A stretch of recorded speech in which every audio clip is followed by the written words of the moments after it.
Hello guys, how are you? Welcome back on my channel Education Hub EGV. So guys, today I am talk about chapter number 2 of biology class 12 sexual reproduction in flowering plants. Guys हम part 2 देखेंगे इस video के अंदर। Part 1 मैं already upload कर चुकी हूँ इस चैप्टर का। अगर आपने पार्ट 1 वीडियो नहीं देखा इसका तो मेरे डिस्क्रिप्शन बॉक्स में जाकर आप वहाँ से लिंक लेकर चेक कर सकते हैं। तो गाइस इस वीडियो के अंदर हम देखेंगे स्टेमन्स के बारे में। स्टेमन्स गाइस जैसे कि मैं आपको बता देती हूँ, ये क्या होता है, मेल रिप्रोडक्टिव पार्ट होता है स्टेमन्स। फ्लावर्स के अंदर प्रेजेंट होता है। एंजियोस्पर्म जो फ्लावर्स होते हैं, यानी जो एंजियोस्पर्म के अंदर वो प्लांट्स आते हैं जो फ्लावर प्रोड्यूस करते हैं। तो स्टेमन्स की अगर हम बात करें, स्टेमन्स क्या होता है, मेल रिप्रोडक्टिव पार्ट होता है। तो जैसे कि मैं आपको बता देती हूँ, स्टेमन्स के 2 पार्ट्स होते हैं, एक एंथर होता है और एक फिलामेंट होता है। अगर आप इस डायग्राम के थ्रू देखोगे तो जहाँ पर जो अपर पार्ट जो आपको दिखाई देगा वो क्या होगा, एंथर, और जो लॉन्ग सिलेंड्रिकल्स जो पार्ट है वो क्या होता है, फिलामेंट होता है गाइस।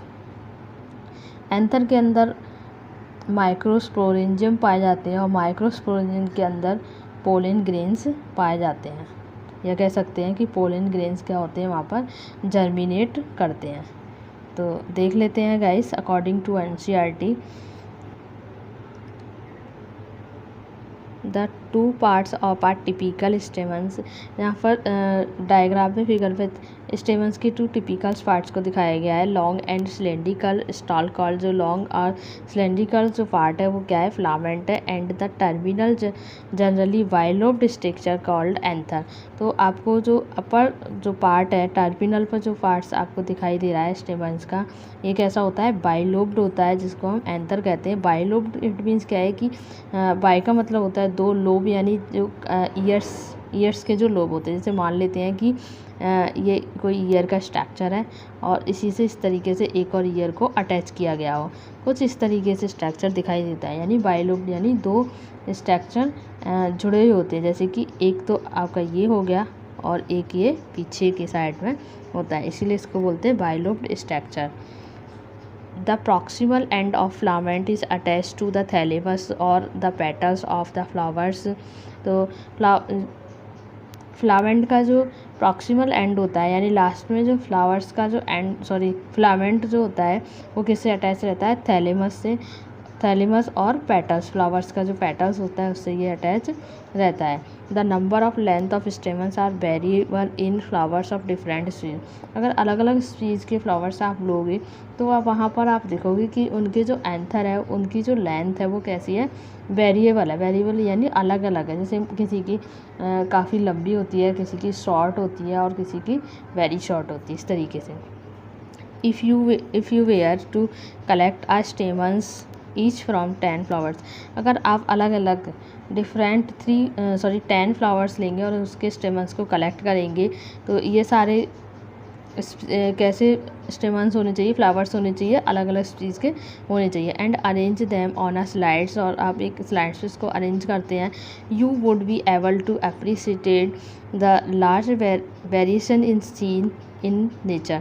तो आप देखोगे कि आपने जो भी स्टेमन्स कलेक्ट किए हैं उनमें काफ़ी सारी वेरिएशन साइज़ में दिखाई दी है, यानी काफ़ी जो वेरिएशन है किस तरीके से, कोई लार्ज है कोई स्मॉल है यानी छोटा है, इस तरीके से आपको वहाँ पर वेरिएशन देखने के लिए मिलेगी। Careful observation of each stamens under a dissection microscope.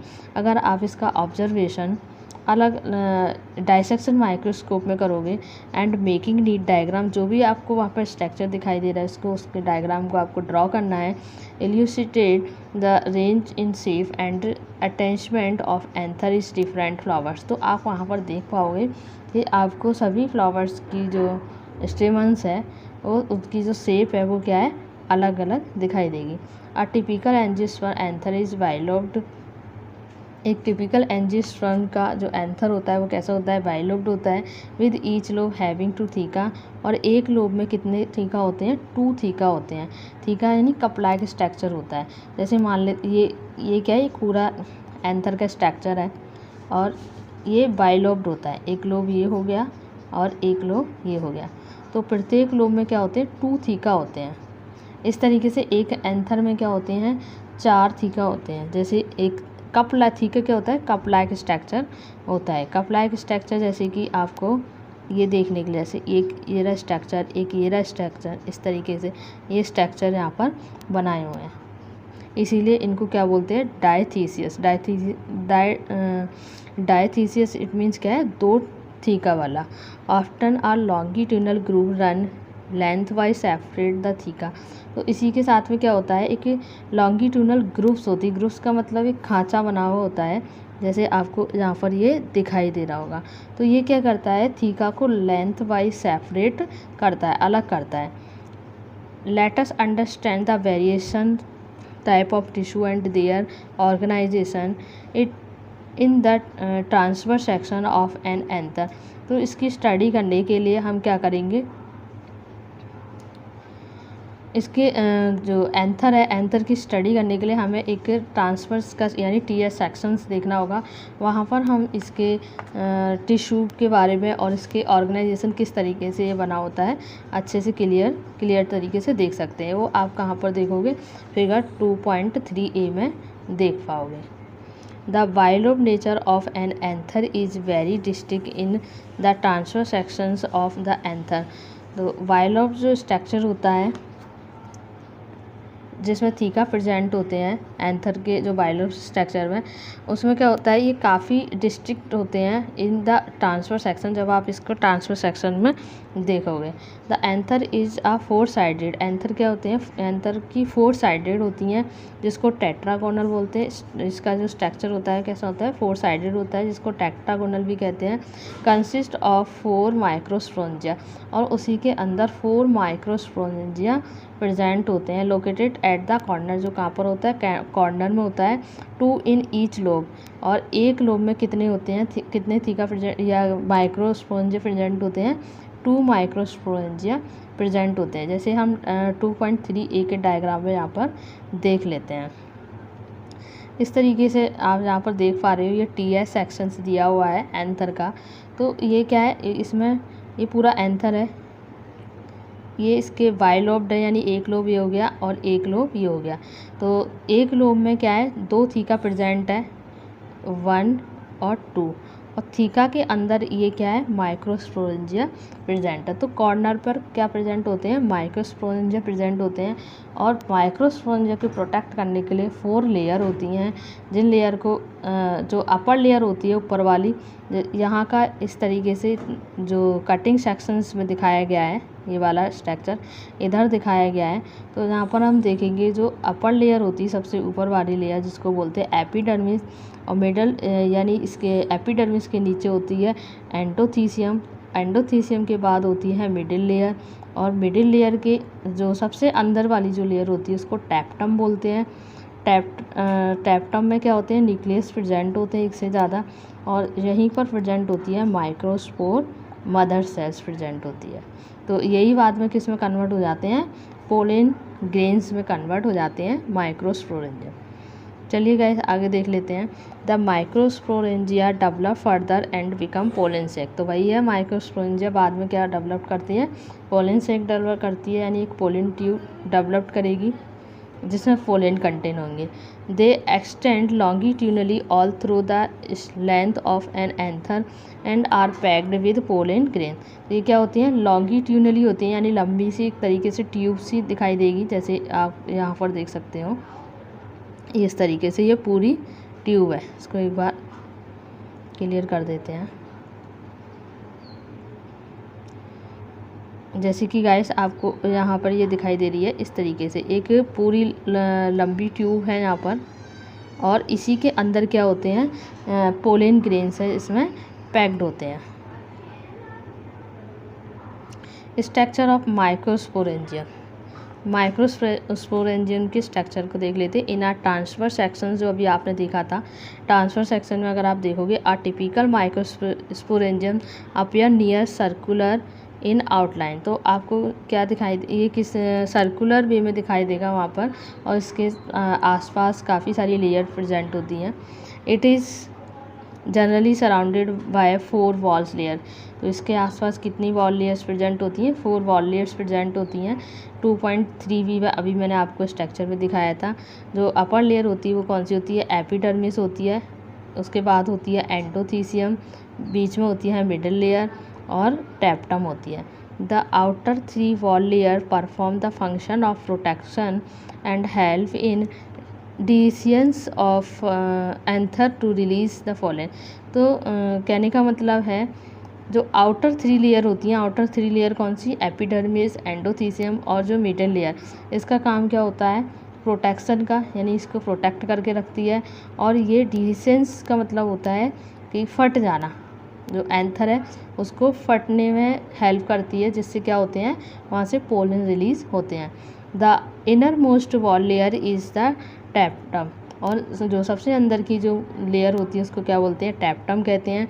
इसका काम क्या होता है? नरिश करने का और पोलन ग्रेन्स को डेवलप करने का। यही पोलन ग्रेन को नरिशमेंट प्रोवाइड करते हैं और पोलन ग्रेन्स को डेवलप करते हैं।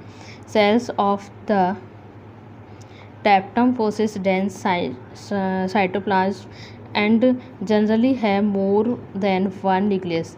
तो टैप्टम में क्या प्रेजेंट होता है? डेंस साइटोप्लाज्म प्रेजेंट होता है। साइटोप्लाज्म क्या होता है कि लिक्विड फ्लूइड होता है जो उसमें फिल होता है, और एक से ज़्यादा इसमें न्यूक्लियस देखने के लिए मिलते हैं। When an anther is young, a group of compactly arranged homogeneous cells called sporogenous tissue। जब एंथर यंग होता है तो वहाँ पर क्या है? एक कम्पैक्टली अरेंज, यानी एक ग्रुप बनता है सेल्स का, जिसको बोलते हैं होमोजेनियस, और इसको हम स्पोरोजेनियस टिश्यू के नाम से जानते हैं। जो सेल्स होती है सेल्स को बोलेंगे होमोजेनियस, और जो कंप्लीट जो सेल्स मिलके क्या बनाती है? एक टिश्यू बनाती है, जिसको बोलते हैं sporogenous tissue. Occupies the centre of each microsporangium. ये कहाँ प्रेजेंट होते हैं? माइक्रोस्पोरेंजियम के बीच में ही। स्पोरोजेनेसिस, माइक्रोस्पोरोजेनेसिस क्या होती है? एक ऐसी प्रोसेस है जिसमें माइक्रोस्पोर बनते हैं। माइक्रोस्पोर का मतलब है कि इसमें छोटे छोटे स्पोर्स बनते हैं जो बाद में क्या होते हैं? पोलन ग्रेन में डेवलप्ड हो जाते हैं। एज द एंथर डेवलप, जो एंथर डेवलप्ड होता है द सेल ऑफ स्पोरोजेनेसिस, यानी अभी हमने पढ़ा था कि जब एंथर यंग होता है तो उसमें स्पोरोजेनेसिस टिश्यू डेवलप्ड होता है। उस जो स्पोरोजेनेसिस टिश्यू है वो किन सेल से मिलकर बना होता है? उससे पहले जो इसमें सेल्स होती हैं स्पोरोजेनेसिस टिश्यू को बनाने के लिए होमोजेनेसिस होती हैं। ये क्या होती है? स्पोरोजेनेसिस टिश्यू है अंडर म्योटिक डिवीजन, इसमें म्योटिक डिवीजन होगा। म्योटिक डिवीजन क्योंकि स्पोरोजेनेसिस जो टिश्यू होता है वो कैसा होता है? डिप्लॉयड होता है। डिप्लॉयड यानी 2n होता है। फिर इसमें क्या होगी? म्योसिस प्रोसेस होगी। म्योसिस प्रोसेस में जैसे कि गाइस आपको पता ही है कि इसमें क्या होता है? सेल का रिडक्शन होता है, यानी सेल्स की जो संख्या है वो क्या हो जाती है? आधी हो जाती है, और इससे क्या बनते हैं? माइक्रोस्पोर टेट्रास बनते हैं। माइक्रोस्पोर टेट्रास यानी 4 माइक्रोस्पोरेंजिया बनेंगे। 4 माइक्रोस्पोरेंजिया, जो माइक्रोस्पोरेंजिया बनेंगे वो कैसे बनेंगे? हैप्लॉइड बनेंगे, ये सारे हैप्लॉइड होंगे। टू फॉर्म माइक्रोस्पोर टेट्रास, यानी माइक्रोस्पोर टेट्रास से बनेंगे। नेक्स्ट देख लेते हैं गाइस से आगे।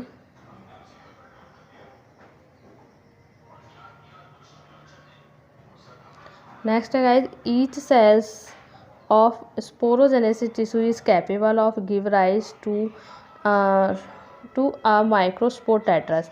तो ये जो सेल्स होती हैं स्पोरोजेनेसिस टिश्यू की वो कैपेबल होती है, यानी प्रत्येक सेल्स जो कैपेबल होती है, जो क्या करती है कि माइक्रोस्पोर टेट्रास प्रोड्यूस करती है। Each one is a potential pollen और microspore mother cells.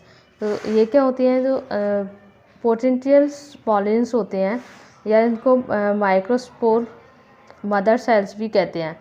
The process of formation, इसमें यहाँ पर क्या है कि गाइस माइक्रोस्पोरोजेनेसिस की एक डेफिनेशन भी बताई गई है। The process of formation of microspore form a pollen mother cells. इस प्रोसेस के अंदर क्या होता है कि जो माइक्रोस्पोर होते हैं वो क्या करते हैं? एक पोलन मदर सेल्स से बनाते हैं। जो क्या इसमें प्रोसेस कौन सी होती है? म्योसिस प्रोसेस होती है। कह सकते हैं कि माइक्रोस्पोरोजेनेसिस में म्योसिस डिवीजन के थ्रू क्या बनते हैं? यहाँ पर माइक्रोस्पोर्स डेवलप्ड होते हैं। जैसे इसको क्लियर करने के लिए गाइस मैं आपको बता देती हूँ कि हमारे पास क्या होती है, यंग एंथर होता है हमारे पास, ठीक है। यंग एंथर होता है तो उसमें क्या होता है गाइस की स्पोरोजेनेसिस सेल्स होती हैं, स्पोरोजेनेसिस टिश्यू होती है जो किससे बनता है, स्पोरो, मैं यहाँ पे लिख देती हूँ, स्पोरोजेनेसिस सेल्स के थ्रू डेवलप होता है, स्पोरोजेनेसिस सेल्स। इसमें क्या होता है, स्पोरोजेनेसिस जो सेल्स होती हैं वो कैसी होती हैं, डिप्लॉयड होती हैं, 2n होती हैं। इसमें क्या होगा गाइस, स्पोरोजेनेसिस सेल्स में यानी माइटोसिस होगा, माइटोसिस में जैसे कि आपको पता ही है कि इसमें सेल्स की जो संख्या है वो कैसी रहती है, मेंटेन रहती है, इसमें कोई सेल्स का रिडक्शन नहीं होता। फिर ये क्या बनाती है, पोलेन मदर सेल्स, मैं लिख देती हूँ, माइटोसिस यानी स्पोरोजेनेसिस सेल्स हैं, इसमें माइटोसिस डिवीजन होगा जो क्या बनाएगी, पोलेन मदर सेल्स बनाएंगी। और ये भी क्या होंगी, 2n होंगी, वो भी 2n है क्योंकि माइटोसिस डिवीजन है, तो इसमें ये भी कैसी रहेगी, डिप्लॉयड रहेगी। फिर इसमें होगा मियोसिस सेल डिवीजन। मियोसिस में क्या होता है गाइस, इसमें सेल्स की जो संख्या है वो कैसी हो जाती है, हाफ हो जाती है। तो ये क्या बनाएंगे, microspore tetras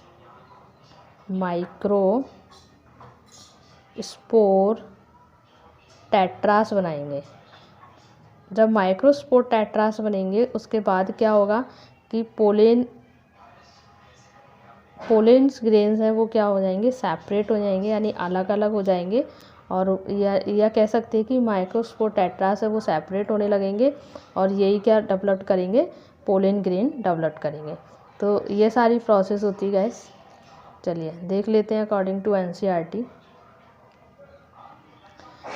The microspore as they are formed are arranged in a cluster of 4 cells। तो माइक्रोस्पोर क्या करते हैं, एक 4 क्लस्टर सेल्स बनाते हैं, 4 क्लस्टर सेल्स में अरेंज हो जाते हैं जिसको माइक्रोस्पोर टेट्रास बोलेंगे। एज द एंथर मैच्योर, जब एंथर मैच्योर होता है एंड डिहाइड्रेट होता है, डिहाइड्रेट का मतलब सूख जाना, शुष्क हो जाना, the microspore decided from each other. It means कहने का मतलब है कि इसमें क्या होता है, जो माइक्रोस्पोर है वो क्या होने लगते हैं, अलग अलग होने लगते हैं, सेपरेट होने लगते हैं और वो क्या डेवलप करेंगे, पोलेन ग्रेन वहाँ पर डेवलप करते हैं। माइक्रोस्पोर से ही क्या बनता है, पोलेन ग्रेन्स बनने लगता है। Inside each microspore engine several thousands of microspore or pollen grains are formed that are release with the dehiscence of anther. तो जैसे ही एंथर क्या होगा, डिहेसेंस होगा, यानी जब वो फटेगा तो वहाँ से काफ़ी सारे पोलेन्स ग्रेन से उससे रिलीज़ होंगे, किससे, माइक्रोस्पोर से रिलीज़ होंगे।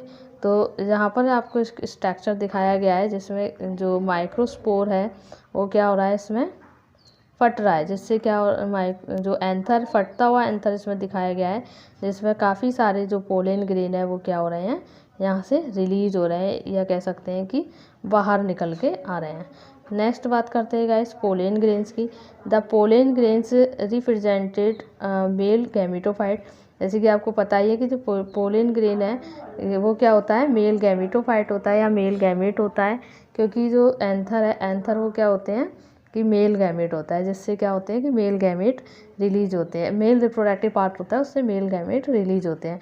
If you touch the open anther, जब आप कोई ओपन एंथर को टच करोगे जैसे कि हिबिस्कस हुआ और एनी अदर फ्लावर्स या कोई भी फ्लावर्स हुआ, you would find deposit of yellowish powdery pollen grains on your fingers. तो आप क्या देखोगे वहाँ पर, जब भी आप ओपन पोलेन को टच करोगे फ्लावर्स के, तो आपका जो फिंगर्स हैं उस पर येलोइश पाउडरी वहाँ पर लगेगा, यानी येलो पाउडर सब आपको अपनी फिंगर्स पे देखने के लिए मिलेगा।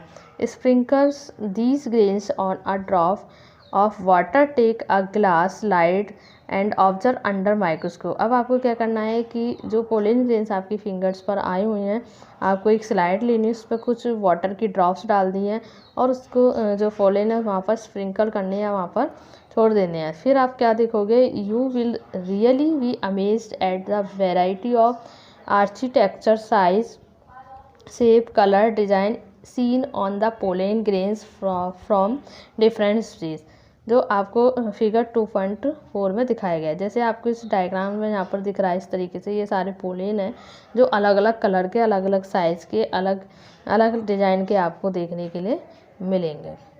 नेक्स्ट बात करते हैं guys, pollen grains are generally spherical. Pollen grain का जो देखने में जो स्ट्रक्चर होता है वो जनरली कैसा होता है, स्फेरिकल होता है। मेजर्ड अबाउट, और इसका जो साइज़ होता है वो कितना होता है, 25 से 50 माइक्रोमीटर इन डायमीटर होता है। इट हैज़ प्रोमिनेंट 2 लेयर, इसकी 2 लेयर्स होती हैं, बॉल होती हैं। Layer called exine is made up of sporopollenin which is one of the most resistant organic material known. It means, कहने का मतलब है कि जो हार्ड आउटर लेयर होती है उसको हम क्या बोलते हैं, एक्जिन बोलती हैं, जो किसकी बनी होती है, स्पोरोलिनिन की बनी होती है। विच is one of the most resistant organic material known, जो क्या होता है, एक मोस्ट रेसिडेंट ऑर्गेनिक मटेरियल होता है। It can withstand high temperature and strong acid and alkyne. तो कहने का मतलब है कि इसकी जो आउटर लेयर है एक्जिन की बनी होती है, एक्जिन जिसको एक्जिन कहते हैं, जो स्पोरोलिनिन की बनी होती है, जो क्या है कि कितना भी टेम्परेचर हो या कह सकते कोई भी स्ट्रॉन्ग एल्काइन जो होता है उससे इसको कोई फ़र्क नहीं पड़ता है। नो एंजाइम द डिग्रेड स्पोरोलिनिन, कोई भी एंजाइम स्पोरोलिनिन को डिग्रेड नहीं कर सकता है, इट मीन्स इसको कोई भी हानि नहीं पहुंचा सकता। इज़ सो फार नोन, जो अभी तक ऐसा नहीं है कि कोई भी एंजाइम स्पोरोलिनिन को डिग्रेड कर सके। Pollen grain exine has prominent apertures called germ स्पोर। पोलन ग्रेन एक्जिन का एक प्रोमिनेंट अपर्चर्स भी है, जो क्या है, जिसको क्या कहते हैं, जर्म पोल कहते हैं। जर्म, इसमें ये जहाँ पर क्या होता है, स्पोरोलिनिन अब्सेंट होती है। अब स्पोरोलिनिन जर्म पोल पे क्यों अब्सेंट होती है? जर्म पोल पे इसलिए अब्सेंट होती है गाइस कि जैसे कि मैं आपको बता देती हूँ, मान लेते हैं कि ये क्या है, एक फीमेल रिप्रोडक्टिव पार्ट है, क्या है, स्टाइल है, और यहाँ पर क्या होती है, ओवरी होती है। तो यहाँ पर आकर जो एंथर है वो क्या करेगा, यहाँ पर एंथर इसके ऊपर आएगा। तो जब एंथर आएगा तो यहाँ पर क्या बनेगी, एक जर्म सेल से यहाँ पर एक पोलेन ट्यूब बनेगी, जो क्या करेगी, पोलेन को यहाँ से लेकर जर्म सेल तक, ओवरी तक उसको पहुँचाएगी, यानी मेल गैमेट को लेकर जाएगी फीमेल गैमेट के पास। तो वहाँ से वहाँ तक जो मेल गैमेट है वो किसके थ्रू जाएगा, फीमेल गैमेट के पास पोलेन ट्यूब के थ्रू जाएगा। तो इसलिए क्या होता है कि जर्म जो पोल होती है वहाँ पे स्पोरोलिनिन अब्सेंट होती है, क्योंकि वहाँ पर क्या होता है कि पोलेन ट्यूब बनती है जो पोलेन को ट्रैवल कराती है। Pollen grains are well preserved as fossil. Pollen grains को हम फोजिल के, जैसे हम फोजिल फ्यूल को प्रिजर्व करके रख सकते हैं, ऐसे ही हम क्या है, पोलन ग्रेन्स को भी प्रिजर्व कर सकते हैं, क्योंकि because of the presence of sporopollenin, क्योंकि इसमें स्पोरोलिनिन क्या होते हैं, प्रेजेंट होते हैं। द एक्जिन एक्जिबिट्स ऑफ फैसिटिंग अरे of patterns and design. Fascinating का मतलब होता है एक अट्रैक्ट करने वाला। तो जो एक्जिन है वो क्या है कि एक तरीके से इसका एक जो पैटर्न्स की जो डिज़ाइन है वो इस तरीके से होता है कि वो अट्रैक्ट करता है अपने किसी, जैसे कि मान लेते हैं कि जो पॉलिनेशन के लिए जो पोलेन, या कह सकते हैं कि जो पॉलिनेशन कराते हैं, ठीक है, उनको अपनी तरफ ये क्या करते हैं, अट्रैक्ट करते हैं। What is the function of germ pore. Germ pore का फंक्शन क्या होता है, वहाँ जर्म पोल का फंक्शन जो है, एक वहाँ से पोलेन ट्यूब है वो बन के तैयार होती है, और वो पोलेन को, जो मेल गैमेट को लेकर आती है फीमेल गैमेट के पास। The inner wall of pollen grains is called intine. Pollen grain की जो इनर वॉल है उसको हम क्या बोलेंगे, एंटाइन बोलेंगे। इट इज़ अ थिन, ये कैसी होती है, पतली होती है, और कंटिन्यूस लेयर की बनी हुई होती है। कंटिन्यूस इस पर लेयर होती है, जो किसकी बनी हुई होती है, सेलुलोज और पैक्टिन की बनी होती है। The cytoplasm of pollen grain is surrounded by a plasma membrane. Plasma membrane के चारों तरफ साइटोप्लाज्म प्रेजेंट होता है पोलेन ग्रेन में। When the pollen grain is mature, जब पोलन ग्रेन मैच्योर हो जाती है, इट कंटेन 2 सेल्स, इसमें 2 सेल्स होती हैं, एक वेजिटेटिव सेल्स और जनरेटिव सेल्स होती हैं, जो इस डायग्राम में आपको यहाँ पर दिखाई गई है। वेजिटेटिव सेल्स कैसी होती है, बिगर यानी बड़ी होती है, हैज़ अबेंडेंट फूड रिजर्व, जो क्या करती है ज़्यादा से ज़्यादा फूड रिजर्व करके रखती है, and a large irregular shaped nucleus, एक बड़ा सा इरेगुलर शेप का न्यूक्लियस इसमें प्रेजेंट होता है। The generative cells is small, और जनरेटिव सेल्स कैसी होती है, स्मॉल होती है, एंड फ्लोट यानी तैरती है इन द साइटोप्लाज्म, साइटोप्लाज्म में, मतलब कहने का मतलब है कि जो वेजिटेटिव सेल है उसी के अंदर जनरेटिव सेल प्रेजेंट होती है, जो क्या करती है, तैरती हुई पाई जाती है ऑफ द वेजिटेटिव सेल्स में।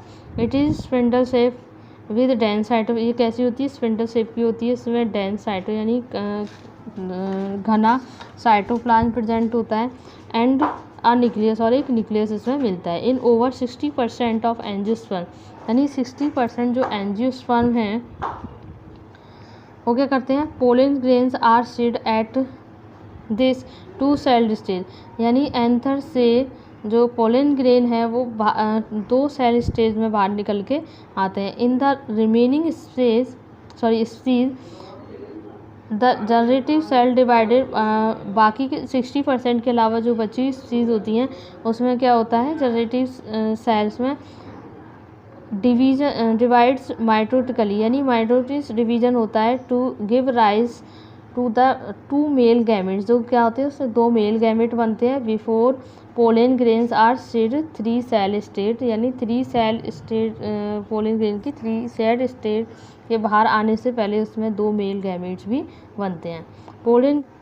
Pollen grains of many seeds cause severe allergic and bronchial afflictions in some people, often leading to chronic respiratory disorders. It means कहने का मतलब है कि बहुत सारे जो पोलेंस हैं वो एलर्जी क्रिएट करते हैं या उनसे एलर्जी होती है, जैसे कि क्रॉनिक रेस्पिरेटरी एलर्जी होती है, इसमें ब्रोंकियल और एफ्लिकेशंस डिसऑर्डर्स होते हैं, जिससे क्या होता है कि अस्थमा और ब्रोंकिस होती है। इसमें क्या होती है, ब्रोंकिस में कि जो हमारी जो ब्रोंकिस होती हैं वो क्या होती हैं, स्वेलो होती है, यानी सूज जाती है, और उसमें जो एयर है, जो गैसेज है वो ठीक से ट्रांसफ़र नहीं हो पाती। It may be mention that parthenium और कैरेट ग्रास, इसके अलावा जो पार्थेनियम और कैरेट ग्रास है वो क्या है, जब इंडिया में it that come into India as a contaminate, India में ये कैसे आई थी, एज अ कंटेमिनेंट आई थी। इट मीन्स जब अमेरिका से वीट को इंपोर्ट किया जा रहा था उसके साथ में ये क्या है, कैरेट ग्रास आ गई थी। Has become ubiquitous is occurrence and cause pollen allergy, जिससे ये क्या है कि पॉलन एलर्जी भी कॉज्ड करता है।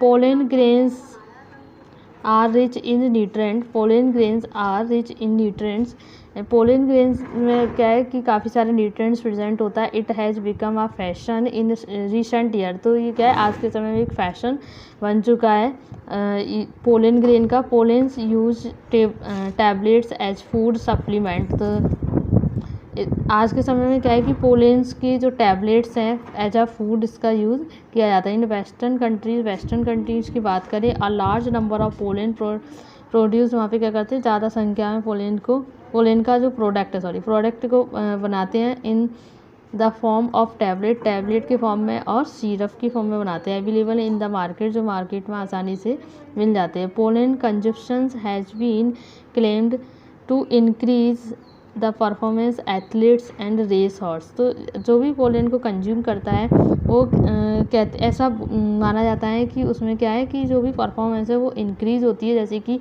एथलीट्स में या जो रेस हॉर्स होते हैं उनको अगर खिलाते हैं तो उनमें क्या है कि उनकी जो परफॉर्मेंस है वो इंक्रीज हो जाती है।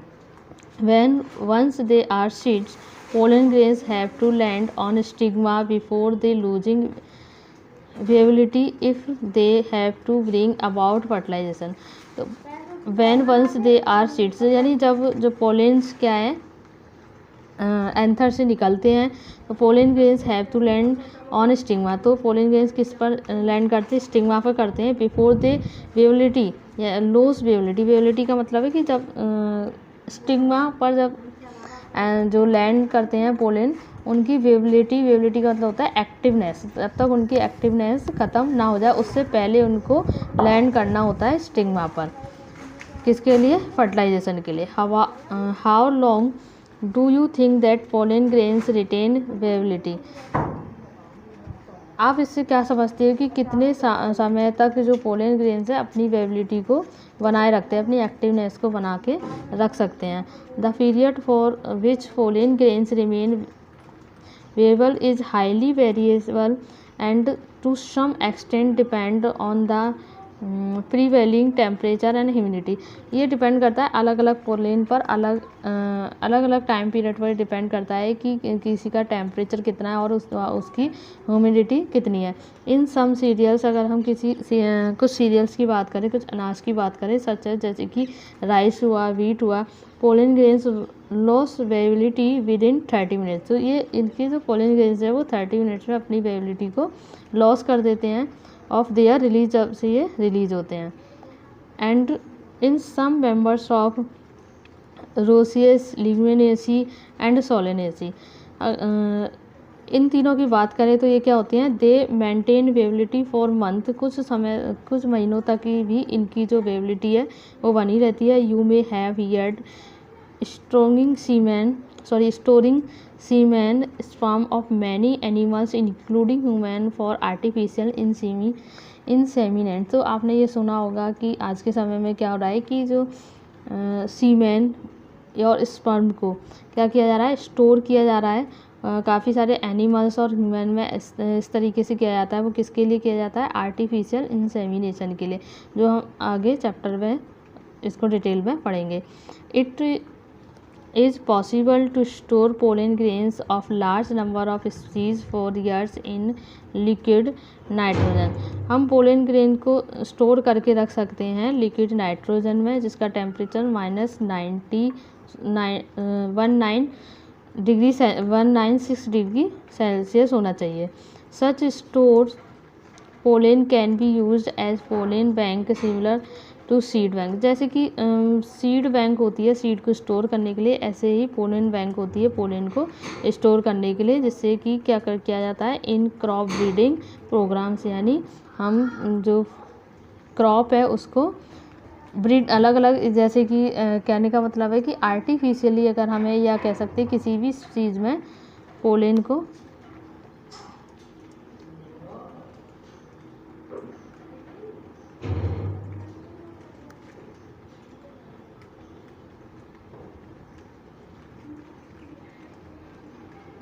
सच store pollen can be use as pollen bank similar to seed bank. तो जैसे आपने सुना है कि जैसे सीड बैंक होती है सीड को स्टोर करने के लिए, इसी तरीके से पोलन बैंक भी होती है पोलन को स्टोर करने के लिए। इन क्रॉप ब्रीडिंग प्रोग्राम, जैसे क्या कर सकते हैं? क्रॉप ब्रीडिंग प्रोग्राम कर सकते हैं। तो गाइस आज के लिए इतना ही, मिलते हैं नेक्स्ट वीडियो के साथ।